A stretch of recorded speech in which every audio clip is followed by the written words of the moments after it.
दोस्तों अभी के समय में अगर आपका हीरो फिनकॉर्प से लोन है और वो लोन का पैसा कहीं ना कहीं आपके पास देने लायक अवस्था नहीं है और हीरो फिनकॉर्प की तरफ से आपको जो है कई तरह से परेशान किया जा रहा है। इवन आपको जो है गाली तक दिया जा रहा है, आपको इतनी गंदी तरह से टॉर्चर किया जा रहा है, आप अब इसको सह नहीं पा रहे। इवन आपको बहुत डर लग रहा है क्योंकि इसकी तरफ से जो है लीगल नोटिस आ चुका है आपको। तो आपको क्या करना चाहिए? और सबसे बड़ी बात है ना, इनके जो रिकवरी वाले हैं वो आपके घर पर आ जा रहे हैं और आपको अच्छी तरह की जिंदगी ये जीने बिल्कुल नहीं दे रहे। और ये जो है अपना पैसे के लिए आपको इतना टॉर्चर कर रहे हैं ना, तो आपको क्या करना चाहिए नहीं करना चाहिए आज मैं आप लोगों को इस वीडियो में बताऊंगा। तो जो लोग भी मेरे चैनल को नए देख रहे हैं, चैनल को जरूर सब्सक्राइब कीजिए, बेल आइकन को दबाइए। लोन से जुड़ी इन्फॉर्मेशन हमेशा इस चैनल पर मिलती रहेगी दोस्तों। वीडियो को पूरा देखिएगा बिना स्किप किए हुए। नमस्कार दोस्तों, लोन वाला विश्व के चैनल में आप सभी का स्वागत है। दोस्तों अगर अभी के समय में अगर आपका हीरो फिनकॉर्प से लोन और वो लोन का पैसा आपके पास देने लायक एक भी रुपए नहीं है और करीबन करीब 2-3 महीने डिफॉल्ट हो चुके हैं, हीरो फिनकॉर्प की तरफ से आपको कंटिन्यू आपको फोन्स आ रहे हैं, आपके व्हाट्सएप पर धमकियां आ रही है, इवन आपके घर पर जो है रिकवरी एजेंट आना स्टार्ट कर दिए। और रिकवरी एजेंट या फिर आपको जो कॉल आ रही है वो बहुत गंदी गंदी गालियां दी जा रही है आपको और आपको समझ में नहीं आ रहा है कि क्या करना चाहिए। तो दोस्तों आप लोग इस वीडियो को पूरी अच्छे तरीके से देखिए, मैं आपको पूरी तरीके से गाइड करूंगा आपको क्या करना चाहिए नहीं करना चाहिए। तो दोस्तों अगर आपका अभी के समय में हीरो फिनकॉर्प से लोन, देखिए सबसे बड़ी बात मैं बता देता हूँ दोस्तों, अगर आपका लोन डिफॉल्ट हो रहा है ना तो ये किसी भी तरह का कानूनन अपराध नहीं है। और कभी भी आप अगर लोन डिफॉल्ट करते हैं और उनके रिकवरी वाले आपको ये कहते हैं कि आप लोन का पैसा किस लिए नहीं दे रहे, आप जो भी कहते हैं हमारे घर पर प्रॉब्लम है या कुछ भी, और इनका रिप्लाई ऐसे आता है कि आप जो है अपने घर का इलेक्ट्रिक बिल दे रहे हैं, अपने घर का गैस चला रहे हैं, तो ये सब जब कर पा रहे हैं तो आप ईएमआई भी दे पाइएगा। अगर इस तरह से बातचीत कर रहे हैं ना तो आप इनको बेझिझक दोस्तों उनकी ही भाषा में जवाब दीजिए। उनको कहिए कि आपकी मृत्यु कब होगी। हाँ बिल्कुल आप सही कह रहे हैं, आपकी मृत्यु कब होगी आपको पता है। तो उनका भी जो एटीट्यूड रहता ना वो बिल्कुल ही टूट जाता। वो जैसे क्वेश्चन करे वैसे ही इसका आंसर दीजिए। अगर वो आपके साथ बदसलूकी करे, आपको गाली गलौज करे फोन पर, तो 1 रुपए भी मत दीजिए, 1 रुपए भी मत दीजिए। और ये डेटा सारा संभाल कर रखिए। इवन अगर वो आपको ज्यादा गाली गलौज करे तो आप उनको उनकी भाषा में बताइए कि ये कोई भी किसी भी तरह का आरबीआई का रूल्स रेगुलेशन नहीं है। रूल्स रेगुलेशन अगर आप नहीं पालन कर रहे हैं ना, आप जैसे डिफॉल्ट कर रहे हैं, वो क्या कर रहे हैं, वो आकर आपसे बातचीत कर सकते हैं, ना कि गाली गलौज कर सकते हैं। और कभी भी आपको ना इतना परेशान करें ना दोस्तों, मेरी एक बात सुनिए, आप लोग सुनते नहीं ये चीज, आप जो है उन लोगों के खिलाफ ना आप पुलिस कंप्लेन कर दीजिए। आपके घर पे हीरो फिनकॉर्प के कोई भी एजेंट है किसी भी तरह का, वो आपको गंदी गंदी गालियां दे रहे हैं, आपको टॉर्चर टॉर्चर कर रहे हैं और आपको लगता है कि सचमुच आप जो है डिफॉल्टर है, आपने क्राइम किया। भाई ये कोई क्राइम नहीं है। अभी के समय में आप प्रॉब्लम में है, आप नहीं दे पा रहे, अगर ये आपको टॉर्चर कर रहे हैं, ज्यादा प्रॉब्लम कर रहे हैं, आप सीधा सीधी जो है पुलिस को फोन कीजिए और पुलिस को बुलाइए। इवन ये लोग ऐसा कहते हैं कि चलिए हम आपके साथ जाते हैं, लेकिन दोस्तों अगर आप जो है इनको बताइए कि हाँ आप जाने के लिए तैयार है, पुलिस स्टेशन में जाइए इनको लेकर। मैं चैलेंज के साथ कहता हूँ ये 100% पुलिस के साथ नहीं बैठेंगे। किस लिए? क्योंकि इनको पता है आप जो लोन का पैसा नहीं दे रहे हैं ना, ये कोई क्रिमिनल ऑफेंस नहीं। और ये जो आपके घर पर आकर टॉर्चर कर रहे हैं, इसके पास प्रूफ नहीं रहता है, बाकायदा इसके पास प्रूफ नहीं है। जैसे पुलिस वाले अगर किसी व्यक्ति को पकड़ने जाते हैं तो उनके जो अगर एडवोकेट होते हैं वो कहते हैं आपके पास किसी तरह का वारंट इशू किया है आपने, तो वो वारंट दिखाते पुलिस वाले। वैसे ही क्या होता है ना, आरबीआई ने जो कुछ रूल्स रेगुलेशन बांधा हुआ है कि रूल्स रेगुलेशन ये है कि कोई भी किसी भी तरह का अगर आप लोन बाउंस करते हैं ना तो उसके लिए रिकवरी एजेंट जो आपके पास आएंगे ना, वो एक दिन पहले आपको इन्फॉर्म कर दिया जाएगा। इवन जो रिकवरी एजेंट आता है उसका ऑफिस आई कार्ड होना अनिवार्य है, वो भी आई कार्ड बैग में नहीं गले में होना चाहिए, जो आपको दिखे उसका नाम। उसके बाद वो जो है उसकी कंपनी जो है, जो वो कंपनी से आया है, वो एजेंसी आपका ईएमआई लेने लायक है कि नहीं, यानी कि उसका लाइसेंस है कि नहीं।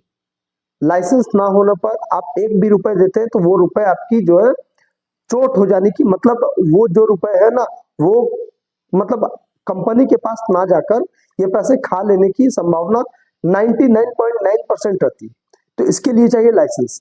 और तीसरे नंबर पर मेन सबसे बड़ी चीज है ना दोस्तों, वो है house visit letter, office visit letter, shop visit letter. अगर आप घर पर वो आ रहे हैं तो उनके पास जो है हाउस विजिट लेटर होना चाहिए। ऑफिस पे आ रहे हैं तो ऑफिस विजिट लेटर, और शॉप पर आ रहे हैं आपके तो शॉप विजिट लेटर।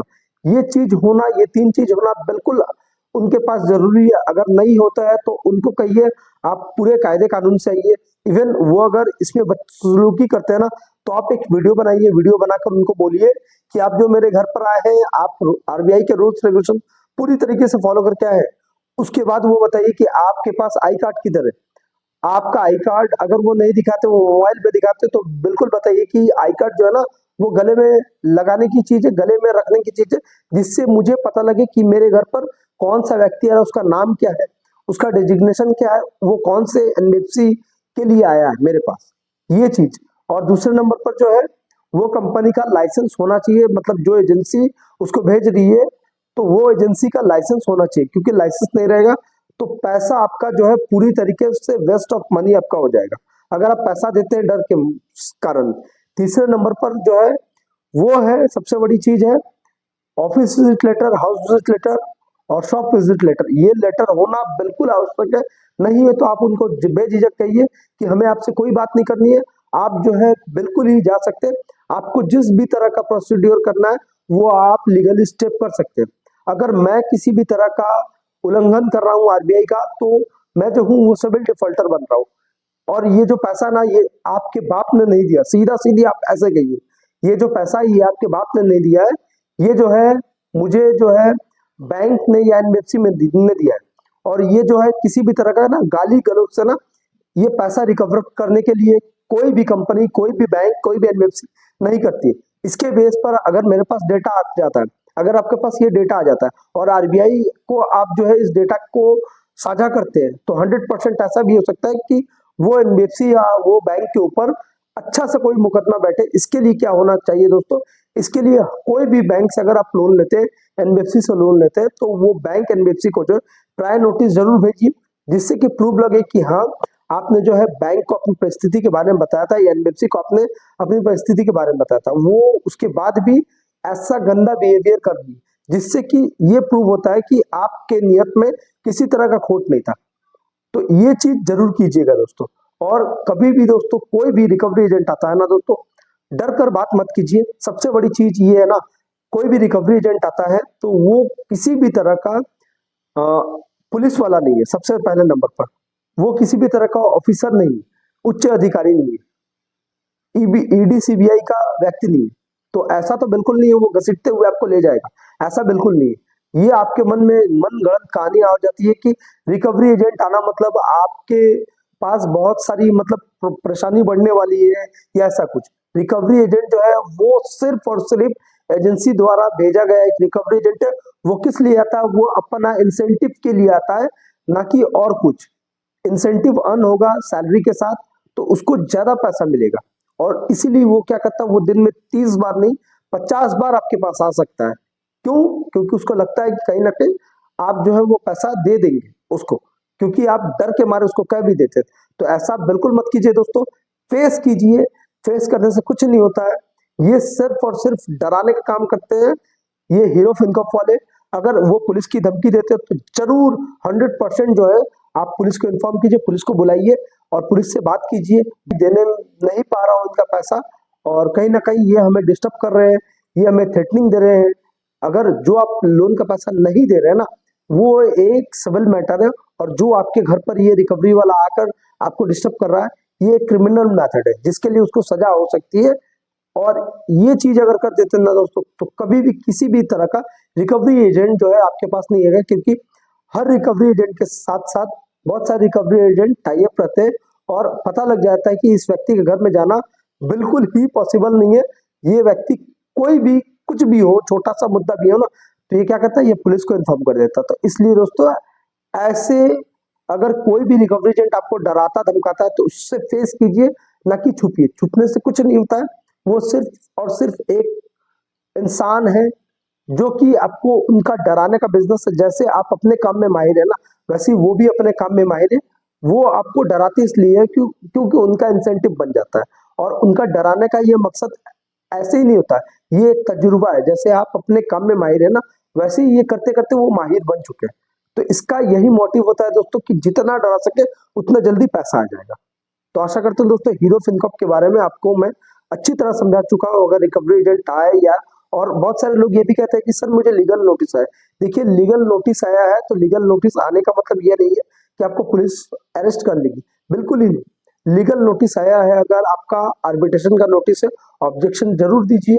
और मैं ये कहता हूँ कि अगर हीरो फिनकॉर्प का लोन नहीं दे रहे तो आप जो है प्रायर नोटिस जरूर दीजिए। इससे क्या होगा, इन फ्यूचर में आपको प्रॉब्लम से सॉल्व मिल जाएगा। और ये जो हीरो फिनकॉर्प है ना, ये करीबन करीब 20 से 30% तक में सेटलमेंट कर लेती है। लेकिन इसके लिए लॉन्ग टाइम चाहिए। ये जितना दूर हो सके, साल 1.5 साल तक आपको परेशान करती है। इसके बाद जो है ये सेटलमेंट कर लेती है। लेकिन ये सारी कुछ ना कुछ आपको गतिविधियां होती रहती है, ये बिल्कुल स्टॉप नहीं हो जाती है। तो आशा करता हूँ दोस्तों मैं आपको अच्छी तरह समझा पाऊँ।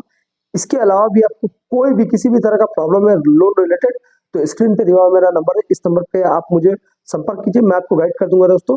और दोस्तों, अगर आपको हीरो फिनकॉर्प रिलेटेड और भी कोई परेशानी है तो इस वीडियो कमेंट में आप सवाल पूछ सकते हैं दोस्तों। अगर वीडियो को, जो लोगों को अच्छा लगा, वीडियो को जरूर लाइक कीजिए। जिनका हीरो फिनकॉर्प से लोन चल रहा है उनको ये वीडियो ज्यादा से ज्यादा दीजिए, क्योंकि वो डरे ना। डरने से क्या होगा, कहीं ना कहीं उनकी तबीयत खराब होगी, उनको जो है और भी पैसा उनका खर्च होगा, और वो पैसा उन्हीं को भरना पड़ेगा। तो ऐसी बात बिल्कुल नहीं दोस्तों। हीरो फिनकॉर्प का लोन नहीं दीजिएगा तो आपको जो है डायरेक्टली जेल में डाल दिया जाएगा। ये सिर्फ और सिर्फ एक मनगढ़ंत कहानी है और कुछ नहीं दोस्तों। तो आशा करता हूँ दोस्तों वीडियो को आप लोगों को अच्छा लगा। अभी के लिए दोस्तों इतना ही, फिर मिलेंगे नए वीडियोस के साथ दोस्तों। नमस्कार।